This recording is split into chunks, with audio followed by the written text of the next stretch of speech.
गाजियाबाद ग्राम Morte में रोटी international District 30/12 द्वारा देश की प्रथम आर्टिफिशियल इंटेलिजेंस पर आधारित आंगनबाड़ी का शुभारंभ एवं आंगनबाड़ी केंद्रों को किट वितरण राज्यपाल आनंदीबेन पटेल द्वारा किया गया। राज्यपाल आनंदीबेन पटेल का कैबिनेट मंत्री विधायक सुनीत कुमार शर्मा, विधायक अजीत पाल त्यागी, विधायक doctor Manju Sinchav, police commissioner Ajay Kumar Mishra, जिला अधिकारी इंद्र विक्रम सिंह, मुख्य विकास अधिकारी Abhinav Gopal, Rotary International District 30/12 के गवर्नर प्रशांत राज सहित अन्य द्वारा स्वागत किया गया। राज्यपाल द्वारा देश की प्रथम AI आधारित आंगनबाड़ी का उद्घाटन किया गया। तदुपरांत उनके द्वारा आंगनबाड़ी विद्यार्थियों से वार्ता की गई। इस दौरान विद्यार्थियों द्वारा कविताओं पर प्रस्तुति दी गई। राज्यपाल द्वारा आर्टिफिशियल इंटेलिजेंस से विद्यार्थियों को पढ़ाने के तरीके के बारे में विस्तार से जानकारी ली गई। राज्यपाल आनंदीबेन पटेल ने अपने संबोधन में कहा कि जनपद में आंगनबाड़ी केंद्रों में कराए जा रहे सुधारों और डिजिटलीकरण के लिए मैं आप सभी को शुभकामनाएं देती हूं। देश की पहली AI आंगनबाड़ी का शुभारंभ हुआ है। इससे बच्चों को और बेहतर शिक्षा व जानकारी प्राप्त होगी। उन्होंने कहा कि शिक्षा ऐसी होनी चाहिए कि बच्चे उसे समझ सके, सिर्फ रटा रटाया ज्ञान ना हो।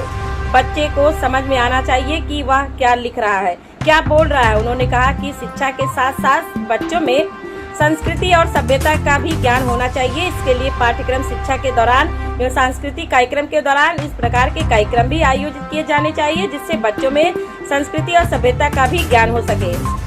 वर्तमान समय में बच्चों के साथ साथ महिलाएं भी कुपोषित हैं। जब हमारी माताएं सशक्त बनेंगी तो हमारे बच्चे भी सशक्त बनेंगे, तभी देश भी सशक्त बनेगा। हमें आंगनबाड़ी सहित अन्य के माध्यम से जानना चाहिए कि गर्भवती महिलाएं जहां भी कार्य कर रही हो, चाहे वह घरों, कंपनी, गोदाम, कारखाना, मजदूरी सहित अन्य जगह काम कर रही हो, हमें उन लोगों तक संदेश पहुंचाना है कि वे किसी न किसी रूप में गर्भवती महिलाओं को पोषण आहार प्रदान करें, जिससे कि वह स्वयं सक्षम व मजबूत हो सके और एक स्वस्थ बच्चे का जन्म दे सके। गर्भधारण के उपरांत गर्भवती महिला सहित उनके परिवारजनों को चाहिए कि वे घर में स्वस्थ वातावरण रखें, कोई भी लड़ाई झगड़ा ना हो, अच्छी किताबें पढ़े और प्रेम के वातावरण में रहे, जिससे कि बच्चे पर उसका अच्छा असर पड़े, वह तन मन से स्वस्थ जन्म ले। तब बच्चे आने वाले समय में एक सशक्त भारत के निर्माण में वह अहम भूमिका निभाएंगे। जेलों में महिलाओं से संबंधित अपराधों में 80% कैदी दहेज मामलों के हैं। हमें चाहिए कि हम ऐसे समाज का निर्माण करें जहां अपराध के लिए कोई जगह ना हो। इस मौके पर एक किट आंगनबाड़ी कार्यकर्ती को दी गई और निर्देशित किया कि इस प्रकार की किट सभी आंगनबाड़ी केंद्र पर होनी चाहिए, ताकि इससे बच्चों को कोई परेशानी हो तो इससे उसका समाधान किया जा सके। इस किट में साबुन, डिटॉल, पट्टी, मरहम, कंधा, शीशा, सुई, धागा, कैंची, तेल सहित अन्य सामग्री है। इसके साथ उन्होंने कहा कि आंगनबाड़ी केंद्रों के डिजाइन के समय इस बात का ध्यान रखा जाए कि बच्चों के लिए पानी सुविधा, शौचालय, टॉयलेट सहित उनके हाइट के हिसाब से बनाया जाए, ताकि वे दूसरों पर निर्भर ना होकर बचपन से ही आत्मनिर्भर बन सके। रोटरी क्लब के सभी सदस्य भाई बहनों को, जिसने इसका उपयोग आंगनबाड़ी से शुरू किया है। शायद कोई कल्पना नहीं कर सकता है कि आंगनबाड़ी में ऐसे AI का उपयोग हो सकता है और कैसे हो सकता है। प्रयास बहुत ही अच्छा है, लेकिन मैं तो सालों से शिक्षा जगत के साथ जुड़ी हुई हूँ और इसी वजह से जब बच्चा माँ के घर में जन्म लेता है तब से लेकर प्रसव एक प्रकार का शिक्षा का विभाग ही है, जो हम पहचानते नहीं और सोचते नहीं इसके बारे में।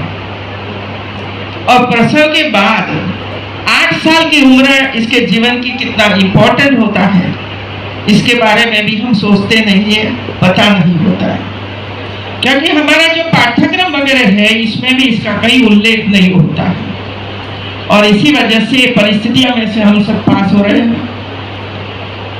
मेरा एक सुझाव था, देखिए सभी लोग 1 से 100 तक का तो सिखाते हैं और बच्चे इतना इंटेलिजेंट हैं कि वो लिख देते हैं विदाउट फेल। आप सबको भी पता रहता होगा, क्योंकि आप दादा दादी होंगे तो दिखाने के लिए बच्चा आता होगा कि दादा मैंने लिख लिया, दादा खुश। लेकिन दादा तब खुश होगा जब आप उसको बोलो कि बेटा बहुत अच्छा, लेकिन बैठो आप 15 लिखो। 15 लिखो, तो वो सोचेगा 15 नहीं लिख पाएगा, क्योंकि हमारी जो शैक्षणिक पद्धति है वो रटी रुटाई हुई है। और इसी वजह से आप बीच बीच में उठाकर रैंडमली उनको लिखवाओ, उनको जांचो कि तो पहचानता है कि नहीं, और ये पूरी तरह से पहचान लेगा तभी इसका जो फाउंडेशन है ये मजबूत होगा। आज भी आप ड और ढ में गलती करते हो नहीं करते हो? करते हो ना? ड लिखते हैं तो ड हो जाता है, ड हो जाता है, थ हो जाता है। तो हमें शुरुआत में ये ड, ये थ, ये ढ, नहीं तो बच्चे ढ के ढ ही रह जाएंगे। तो हमारी जो आंगनवाड़ी कार्यकर्ती बहन है, इसकी ये पूरी जिम्मेवारी है। और आज मैंने एआई वालों को भी कहा कि आपने अच्छा लिखा 1 से 10, और फिर आप उंगली रखो कि 5 पर रखो, बच्चों को बोलो ये क्या है। 8 पर रखो, बच्चों को बोलो ये क्या है, पहचानो। 9 पर रखो, 1 2 3 तो बोले जाएगा, 1 2 3 4 5 10 क्या को रोज बुलाते हैं। इसी तरह कक्का 12 खड़ी ABCD क ख ग घ लिख पाएंगे, लेकिन पहचानते नहीं। तो हमारा काम है बच्चे अक्षर को पहचाने और हमारा जो गिनती है अच्छी तरह से करें। इसी शुरुआत करनी चाहिए।